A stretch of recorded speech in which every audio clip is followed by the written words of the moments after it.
¿Alguna vez has sentido que hay algo más en las páginas de la Biblia?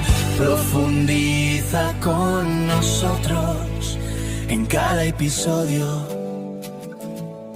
Exploramos historias, revelaciones y lecciones prácticas que transforman tu vida. Estás escuchando Algo Más en la Biblia. Comenzamos. Imaginen un ecosistema de confianza absoluta. Cero fricción, cero ansiedad, una transparencia perfecta donde el ser humano, digamos, camina sin ese peso constante del juicio propio o ajeno. Y de repente, en un instante casi imperceptible, ese sistema se fractura por completo. Y la confianza muta de un segundo a otro en paranoia. Exacto. La vulnerabilidad que minutos antes era, pues, el estado natural de la existencia, se vuelve algo completamente aterrador. Es literalmente el momento exacto en que la humanidad aprende a tener miedo de sí misma. Y fíjate que ese cambio de paradigma es quizás el evento, psicológico y teológico más trascendental que jamás se haya registrado.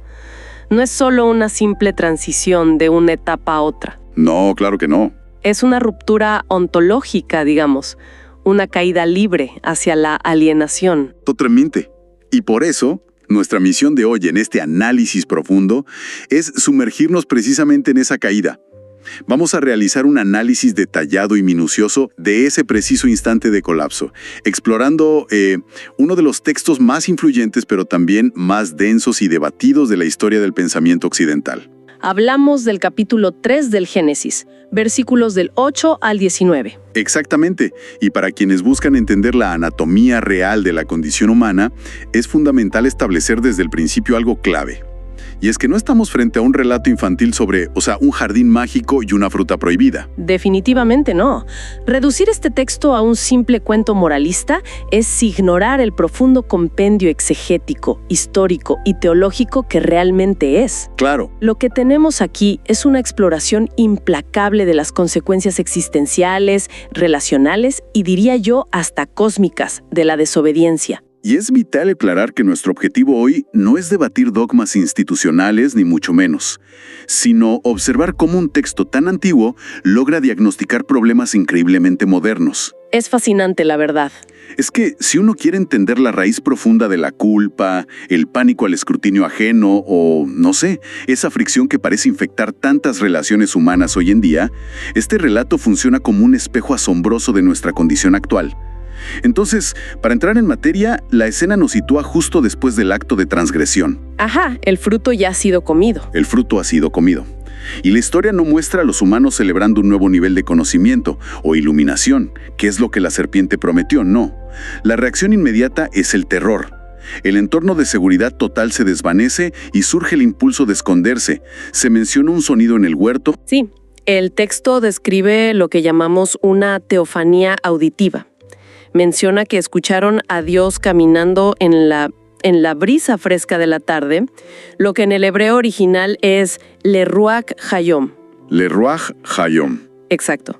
Lo fascinante aquí es que esa frase evoca un momento del día que históricamente representaba el espacio de mayor intimidad, una rutina de comunión que debía ser sagrada y esperada. Sin embargo, por primera vez, el sonido de la presencia divina se convierte en el sonido de un juicio inminente.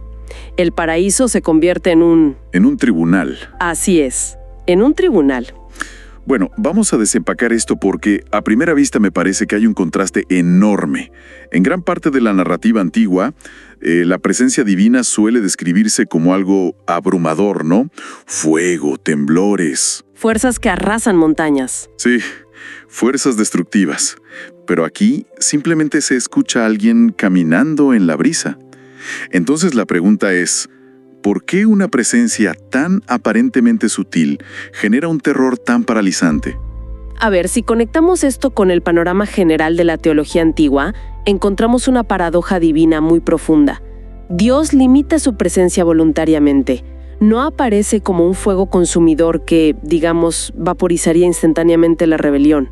Aparece caminando. ¡Wow! Se restringe para no aniquilar al ser humano, otorgándole, paradójicamente, el espacio físico y psicológico necesario para poder esconderse. Es en el fondo un acto de gracia que permite la existencia continua del humano, aunque sea en un estado de fuga. O sea, piensen en eso. Es como un error fatal en un sistema operativo.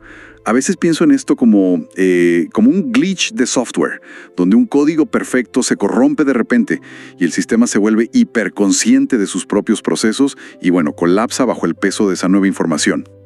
Porque el texto dice que, tras la desobediencia, cito, fueron abiertos los ojos de ambos y conocieron que estaban desnudos. Pero sabemos por el capítulo anterior que ya estaban desnudos y no sentían vergüenza. Claro. Me gusta esa idea del colapso del sistema. Pero, a ver, llamarlo un glitch o un error de fábrica tal vez se queda un poco corto. ¿Tú crees? ¿Por qué corto? Porque, digamos, un glitch es accidental y lo que la narrativa describe aquí no es un fallo aleatorio, para nada. Es más bien una anulación deliberada del diseño original por parte del usuario. Ah, claro, entiendo la distinción. O sea, la desnudez física ya estaba ahí. El cuerpo físico no cambió en absoluto. Lo que muta dramáticamente es la percepción. Y aquí, realizar un análisis detallado y minucioso de la exégesis profunda introduce una dimensión que anticipa la filosofía moderna, algo que resuena muchísimo con la teoría psicoanalítica lacaniana. Espera, ¿en qué sentido? Porque, la verdad, cuando escucho psicoanálisis lacaniano, pienso en conceptos muy abstractos de la academia, no en un texto de hace miles de años. Sí, suena extraño al principio, pero la conexión está en el concepto de la mirada. Para Lacan, la angustia surge cuando internalizamos la mirada del otro, con mayúscula. Ajá. Antes de la ruptura, el ser humano y Dios, el hombre y la mujer, existían en una transparencia total, sin esa carga pesada de ser evaluados. Pero tras la desobediencia, entra en juego una conciencia fragmentada. Internalizan una mirada exterior que juzga, evalúa y condena. Wow, o sea que la desnudez física se transforma en vulnerabilidad existencial. Exactamente. Se ven a sí mismos no como sujetos íntegros, sino como objetos defectuosos bajo escrutinio constante. La desnudez repentinamente requiere ser cubierta porque, verse tal como uno es se ha convertido en una experiencia insoportable. Es que eso le da un peso monumental al momento en que Dios finalmente habla. O sea, el ser humano está escondido, aterrorizado por esta nueva vergüenza, y la primera palabra divina que rompe el silencio es una pregunta: ¿dónde estás? Que tengo entendido que en hebreo es Ayeka. Ayeka, sí. Y si partimos de la premisa de la omnisciencia divina, pedir coordenadas geográficas no tiene ningún sentido, ¿verdad? Dios no está buscando a alguien detrás de un arbusto jugando a las escondidas. Exacto. Es una pregunta que trasciende por completo el espacio físico. Esto plantea un cuestionamiento brutal sobre la naturaleza de la pérdida humana. Es un cuestionamiento sobre el estatus ontológico, muy en la línea de lo que el filósofo Martin Heidegger plantearía milenios después sobre el Dasein, este concepto de ser ahí o la existencia situada.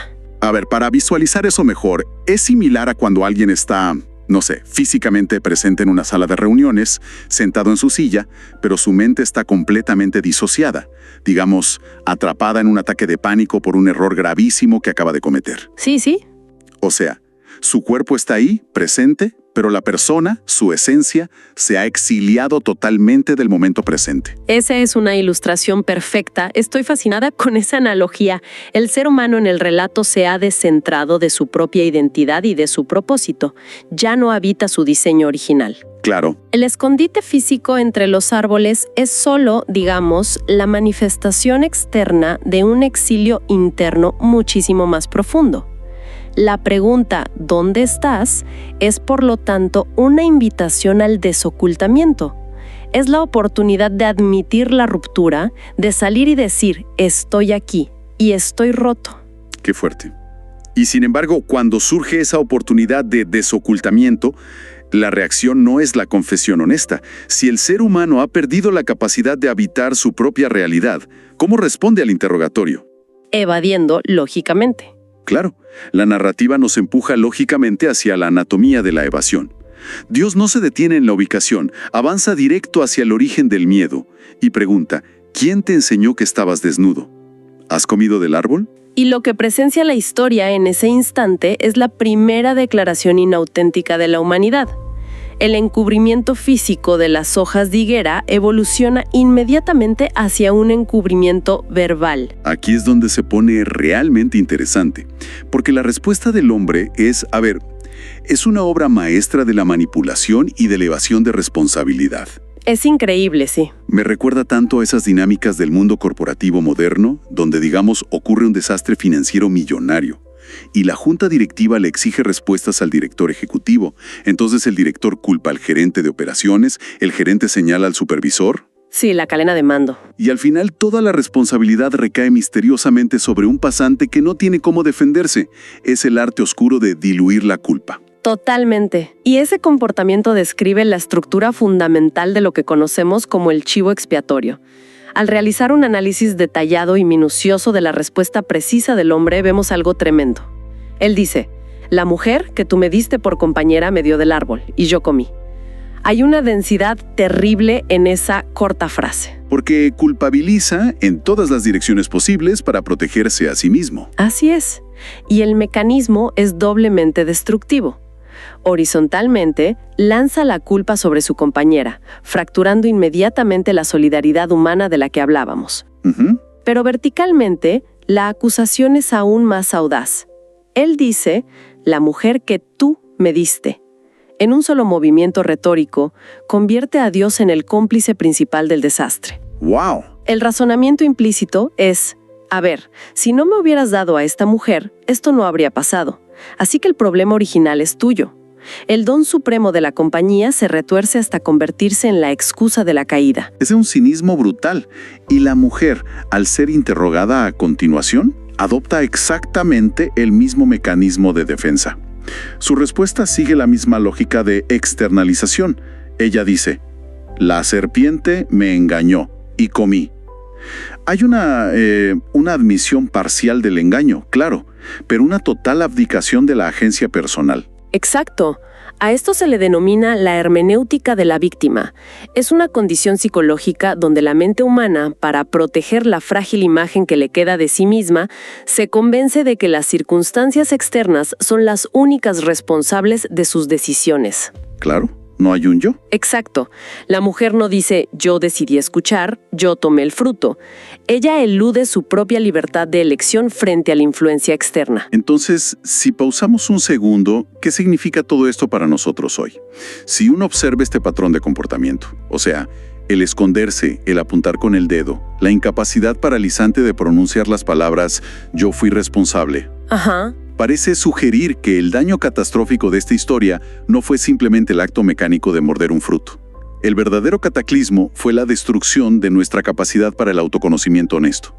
Al perder la transparencia, perdimos la capacidad de conectar auténticamente con cualquier otra persona, porque siempre estamos, operando desde la defensiva. Esa es una lectura de una agudeza extraordinaria. El texto nos enseña que el pecado no es un evento aislado en el pasado, ¿sabes? Es la condición persistente de vivir en el engaño relacional. La incapacidad de asumir la propia sombra es lo que sigue fracturando la confianza a nivel interpersonal, social y global. Sin la capacidad de admitir la falta, no hay fundamento posible para la reconciliación. Y al ver que las excusas y la externalización de la culpa no logran evadir la realidad, la narrativa avanza hacia el pronunciamiento de la sentencia. El juez divino no acepta el juego del chivo expiatorio y comienza a dictar el veredicto. Y aquí, el análisis de los versículos 14 y 15 revela una estructura fascinante, porque el juicio comienza exactamente donde se originó el problema, con la serpiente instigadora. Sí, y el lenguaje utilizado contra la serpiente es devastador. Comienza con una degradación física absoluta. Se le decreta que caminará sobre su vientre y comerá polvo todos los días de su vida. Que suena casi como un mito explicativo de por qué las serpientes se arrastran, ¿no? Claro, pero es fundamental entender esto desde la lente del lenguaje etiomítico. O sea, no es un mero tratado sobre la anatomía de los reptiles. Es el uso de un elemento de la naturaleza para comunicar una realidad espiritual profunda. Claro, el símbolo. Exacto. En el contexto del Antiguo Oriente Próximo, arrastrarse y lamer el polvo era el símbolo universal de la derrota humillante frente a un vencedor superior. Pero la condena no se detiene en la degradación física. Luego se introduce una declaración de guerra abierta.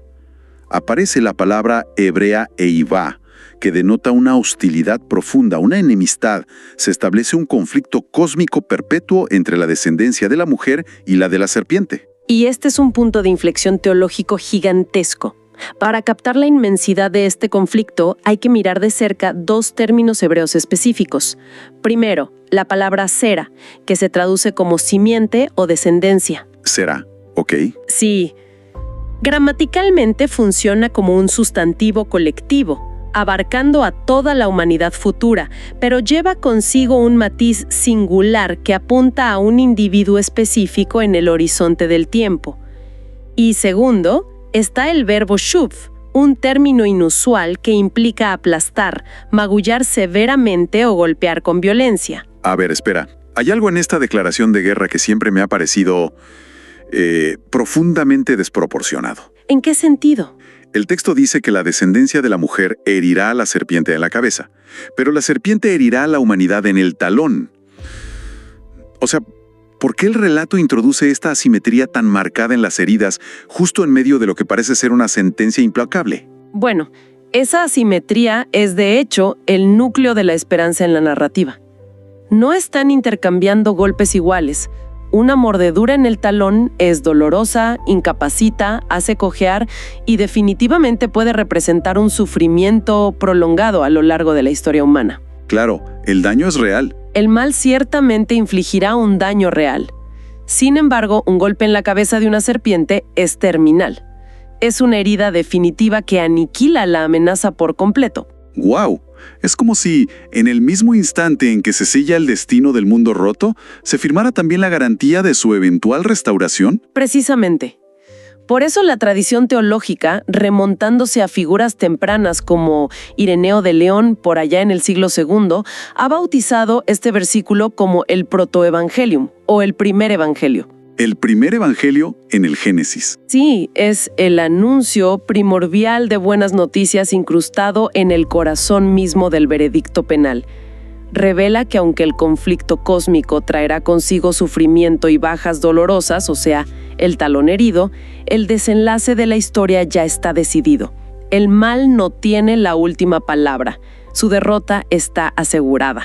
Es un rayo de luz deslumbrante en medio de una densa oscuridad existencial. Sin embargo, claro, la justicia sigue su curso. Y tras el instigador, la atención recae sobre la pareja humana.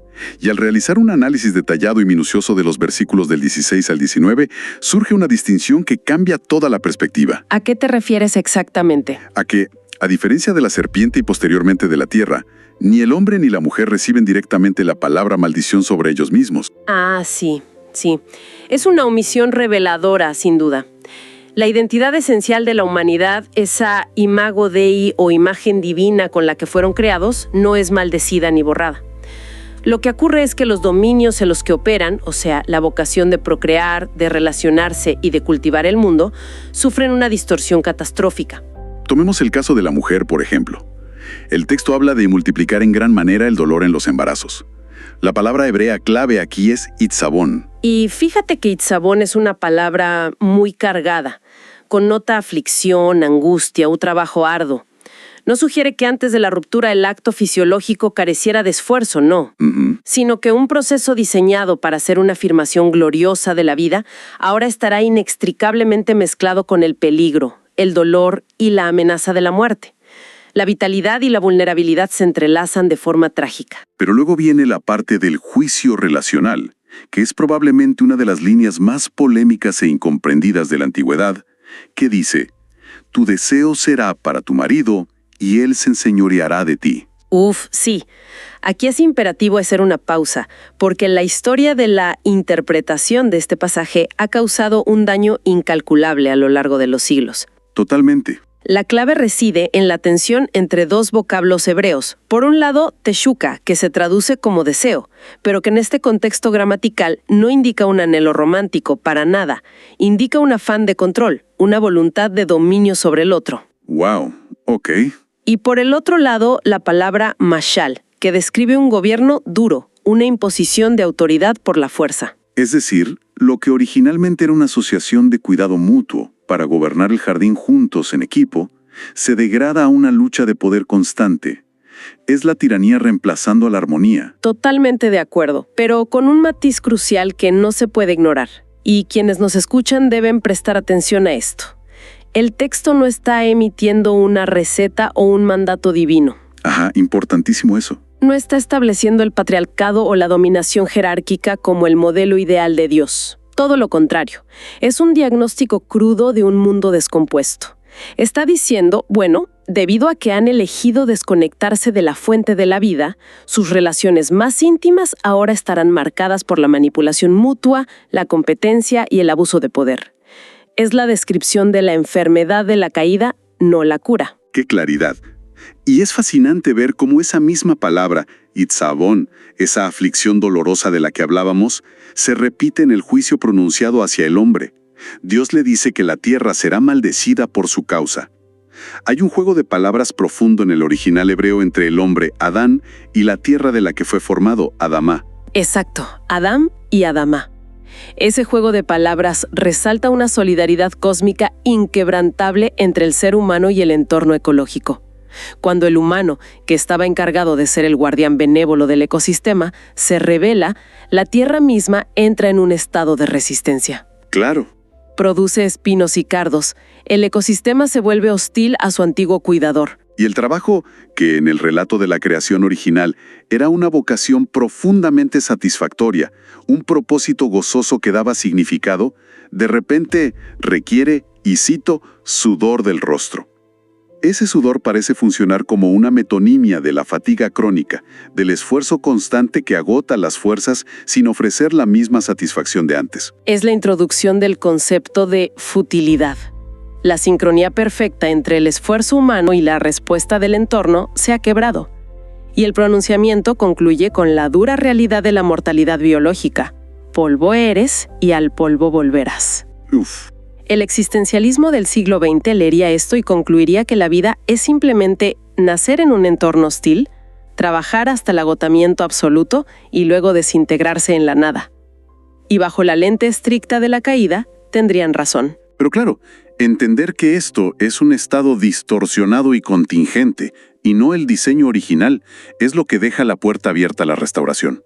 Y todo este análisis detallado y minucioso no es un mero pasatiempo académico sobre el Antiguo Oriente. Todo esto resuena hoy con una precisión casi dolorosa. Si uno se pone a pensar, este relato milenario es el mapa genético de nuestra ansiedad moderna. Absolutamente. Cuando desglosamos las barreras modernas como el síndrome del impostor, a ver, ¿qué es sino el eco antiguo de esconderse entre los árboles, aterrorizado de que alguien descubra nuestra insuficiencia y nuestra vulnerabilidad? Total. ¿Y qué es el burnout o el agotamiento laboral crónico? Sino la vivencia diaria de luchar contra espinos y cardos en un trabajo que parece devorar nuestra energía vital. Y bueno, ni hablar de las dinámicas tóxicas de poder, control y sumisión en las relaciones humanas. Todo eso está mapeado en la tensión entre Teshuka y Mashal. Es un espejo exacto. El diagnóstico realizado hace miles de años no ha perdido ni una fracción de su vigencia.